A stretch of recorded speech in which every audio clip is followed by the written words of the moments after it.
Hey everybody, it's Kelly from Power Emotion Rehab. And for all of you that might not know me, I'm a physical therapist by trade. And today we're going to talk about acute care, inpatient, clinical rotations. So this video in particular is for your student, you physical therapy students out there that are having that maybe you were assigned an acute inpatient clinical. So this could be anything from a community hospital to a trauma center where you're rotating through various floors throughout the hospital. So this video in particular is for maybe you PT students out there that are a little bit anxious, don't know what to expect, don't know what to focus on, and just have a few questions about maybe what you should be doing prior to the acute clinical. All right, so first of all, I want you to do one thing. Take a breath. Whether this is your first rotation or this is your last rotation, make sure you take some time to just, de-stress as much as you can. I know it's hard. And just take a breath and realize, if it's your first rotation, you'll be okay. You're going to have a clinical instructor. You're going to have some sort of mentoring and you'll get through it. Or maybe it's your last rotation. Again, you have all the knowledge, you have everything in your toolbox, whether it's from school or prior clinicals, as well as your CI, and you will get through it as well. So sorry about the change of the angle. My phone stopped working randomly, so we're going off the iPad here. So the most important thing before going into the acute care setting is invest in this rotation. I get it. Acute care isn't the most sexy setting. Maybe this was your last pick of the rotations you wanted. Maybe you really wanted pediatrics, or you really are honing in on sports, orthopedics, whatever. I get it. Everyone has their likes and their dislikes, their own preferences. But if you were assigned this setting, make sure you're going into it with an open mind. Ask questions, be a sponge as much as you can, absorb as much information as you can, because this is only going to help you in the long run. It's important that, yes, we want to hone in on what we want and what we're passionate about, but it's also important for you to get outside your comfort zone. And this is that opportunity maybe for you. And not everyone's going to end up an acute care physical therapist. I get that. But it's also important. This is, again, only going to make you a better clinician in the future. For example, most of your patients are going to be either going to be in the hospital for a surgery, or maybe they have a past medical history where they have a lot of hospital visits. This gives you a way to really sympathize with those patients. For example, if you had a 33-year-old that just had a spinal fusion, you'll often see those patients day 1, day 2 after the surgery. Or maybe you're working with a patient that had a stroke a couple months ago. Again, acute care setting is a way where you see the acute stage of these diagnoses, of these impairments. So it's only going to make you a better clinician, more well-rounded clinician in the long run. Additionally, as being a past clinical instructor myself, it also makes it easier on the clinical instructor if they'll just provide more patience, more understanding if you're coming into it with a good attitude. If you're coming into this clinical setting with, I hate this, I just can't wait for the days to go by, that's not going to look good, right?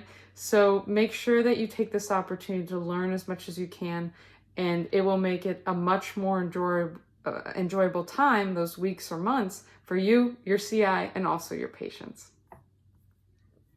All right. Number 2, ask questions.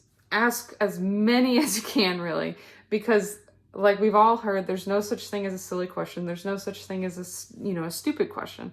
You need to make sure that you're asking questions, because if you don't ask these questions, then your CI is just going to kind of assume that you know everything, that you feel comfortable to jump into any situation. And if they're assuming that, they're going to, and I've done it, they're going to throw you into a situation where that could lead to maybe it might be a little uncomfortable for you. It might cause anxiety for you. So make sure that you're asking questions, okay?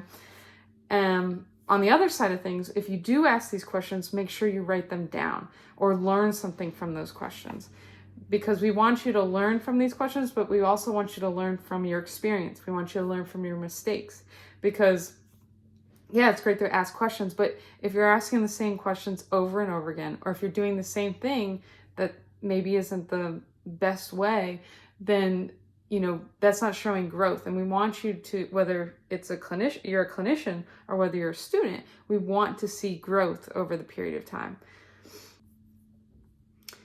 All right, number 3, prior to coming into this clinical setting, make sure that you are looking at some of your notes. Again, if this is early on, maybe this is your first rotation and you haven't had a ton of class in said curriculum, then yeah, we're not going to expect you to know everything. Maybe look at lab values, look at what a normal blood pressure is, maybe go over how to take a manual blood pressure, what's a normal pulse ox level, things like that. Because you're going to, just kind of having an idea of what's normal, what's abnormal. That's going to be a great place to start. Now, if you're later on in your curriculum and this is maybe one of your last clinicals, then there's, going to be different expectations for you. So you don't have to memorize anything, but have an idea of, for example, if you're going to be on a neuro floor or stroke unit, look at neuroanatomy, look at lab values, blood pressure parameters, hemorrhagic versus ischemic, outcome measures for stroke patients, things like that. And then additionally, if you're going to be on a transplant floor or a cardiopulmonary floor, look at heart anatomy, maybe go over various diagnoses that you might see on said floor, like COPD, congestive heart failure, things like that.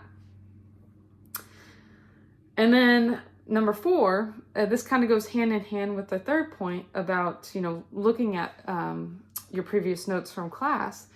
Contact your clinical instructor, your mentor, whatever your program calls it, prior to starting your rotation. I'd say the sweet spot would be about 2 to 3 weeks prior to the start of your rotation, just to give your CI some time to respond. And I get it, like a lot of the information is going to be provided to you by your clinical coordinator, maybe where to go, where to park, what time to arrive, what to wear. Even if they give you all that information, I think it's one of the most professional things is to contact your CI prior to your first day. That's already showing initiative even without you being in the building. So in the email, I would always introduce myself.